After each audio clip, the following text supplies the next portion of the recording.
The hip-hop song that impacted my heart the most was The Message. And it became very providential that I would work with Salt and Pepper, who would also write and record such socially conscious records. For me, The Message was really about the plight of being Black in America. And listening to that record really watered my curiosity as to just how far I could go as an individual and then how far the genre could go.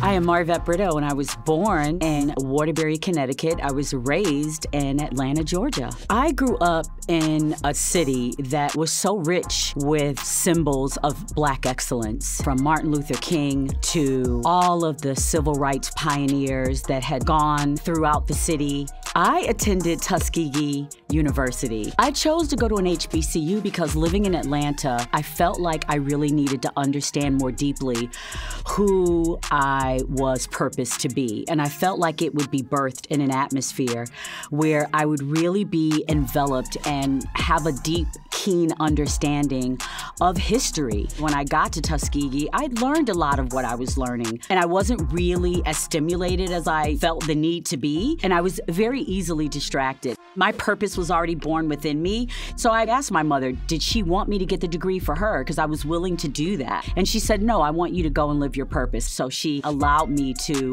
really start my journey early. So I flunked out. I'm not proud of it, but it's the truth of what my journey was. And from there, I've been soaring ever since. I don't know that I got my start in hip-hop as much as I got my start in who Marvet Britto was destined to be, and that is a brand strategist. My journey in hip-hop really started with me working with the iconic Salt and Pepper. They found me through DJ Spinderella, and we were mutually introduced as someone who could help the girls, you know, really evolve and elevate their careers. My first business was the Britto Agency, which I started unofficially in 1991 and officially in 1993. I built the Britto Agency from the ground up. There weren't a lot of women executives. There weren't a lot of women in the business of hip-hop or even in the business of music. For me, Sylvia Rome was a titan when I came into the business, who was generous with her heart and generous with her wisdom. And I studied Sylvia Robinson as the founder of Sugar Hill Records. And so for me, it was important that I know her journey and important that I know her story, because then I would understand more deeply how hard I would have to fight to be present and decode all of the myths about women in any industry.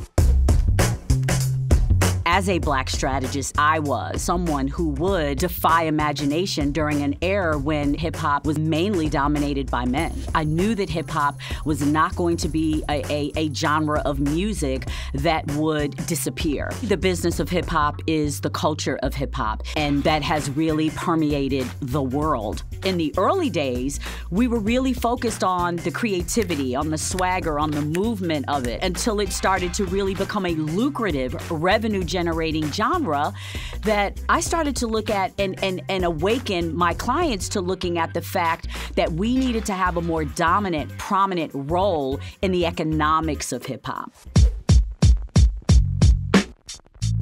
It was amazing working with Foxy Brown. She was bold, courageous, and brave in everything that she did, in both her fashion choices and the way in which she stretched the genre of hip-hop. We did a partnership with Calvin Klein. She was on a billboard, and that was a major partnership. I have been blessed to be relentless in seeing a deficit or void and the absence of Blackness and saying to myself, that looks like a place and a space that we need to transform. And Broadway was one such place. The stretching of my personal brand and the brand of my firm was really about also supporting clients and their evolution and growth. And it started when I worked with Lee Daniels, and I was told there was no space for a black gay filmmaker in Hollywood. And I kind of thought to myself, really? Okay, well, I see that as a challenge. Lee and I proceeded to work really hard, and I crafted a blueprint for a movie that he did, a small movie that he gave me the script for.